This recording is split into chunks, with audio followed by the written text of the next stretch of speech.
Hey guys, welcome to my channel. ఈరోజు అయితే chicken కర్రీని ఏ విధంగా అయితే చేసుకోవాలో చూపిస్తాను. ముందుగా ఒక ప్యాన్ పెట్టుకొని 2 స్పూన్స్ ఆఫ్ ధనియాలు వేసుకోవాలి, కొద్దిగా పట్ట, ఒక 4-5 మొగ్గలు, అలాగే ఒక 2 ఇలాచి, అలాగే కొద్దిగా మిరియాలు, ఇవన్నీ వేసుకొని బాగా డ్రై రోస్ట్ చేసుకోవాలి. అన్నీ బాగా కొద్దిగా గోల్డెన్ కలర్ వచ్చేదాకా వేయించుకొని తీసి పక్కన పెట్టుకోవాలి. అదే ప్యాన్లో కొద్దిగా ఆయిల్ వేసుకొని కొద్దిగా జీలకర్ర, పట్టా మొగ్గ కూడా వేసాను, అలాగే కొద్దిగా ఉల్లిపాయలు కూడా వేసుకొని బాగా ఫ్రై చేసుకోవాలి. తర్వాత ఒక 2 స్పూన్ల అల్లం పేస్ట్, నేను ఇక్కడ 1/2 kg చికెన్ తీసుకుంటున్నాను కాబట్టి 2 స్పూన్లు వేసాను. అవంతా బాగా కలుపుకొని కొద్దిగా కరివేపాకు, ఇవన్నీ బాగా కొద్దిగా కలర్ మారేదాకా నీట్గా కలుపుకోవాలి. ఇప్పుడు ఒక 2 స్పూన్స్ పచ్చి కొబ్బరి పేస్ట్ వేసుకొని బాగా కలుపుకోవాలి.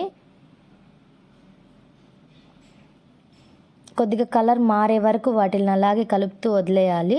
తర్వాత ఒక టమోటా, కొద్దిగా పెద్ద సైజు ఉన్న టమోటాని తీసుకొని బాగా చిన్న ముక్కలుగా చేసి వేసుకోవాలి. తర్వాత తగినంత ఉప్పు, కొద్దిగా పసుపు, ఒక 2 స్పూన్స్ దాకా కారం వేసుకొని ఇవన్నిటిని నీట్గా కలుపుకోవాలి. తర్వాత మూత పెట్టి కొంతసేపు అది బాగా మగ్గనివ్వండి. తర్వాత మూత తీసి ఒకసారి కలుపుకొని చూసుకొని ఇప్పుడైతే మనము చికెన్ అయితే యాడ్ చేద్దాము. 1/2 kg చికెన్ తీసుకున్నాను నేను ఇక్కడ. 1/2 kg చికెన్ని యాడ్ చేసేసి అంతా బాగా కలిపి కొద్దిగా అయితే వీటిల్లో వాటర్ యాడ్ చేసుకొని మూతనైతే క్లోజ్ చేసి పెట్టుకోవాలి. వాటర్ యాడ్ చేశాక ఈ విధంగా బాగా ఉడికాక కొద్దిగా ముందుగా మనం చేసుకున్న పొడిని అయితే యాడ్ చేసుకోవాలి.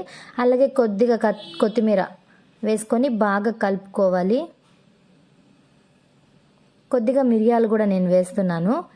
అంతే అండి.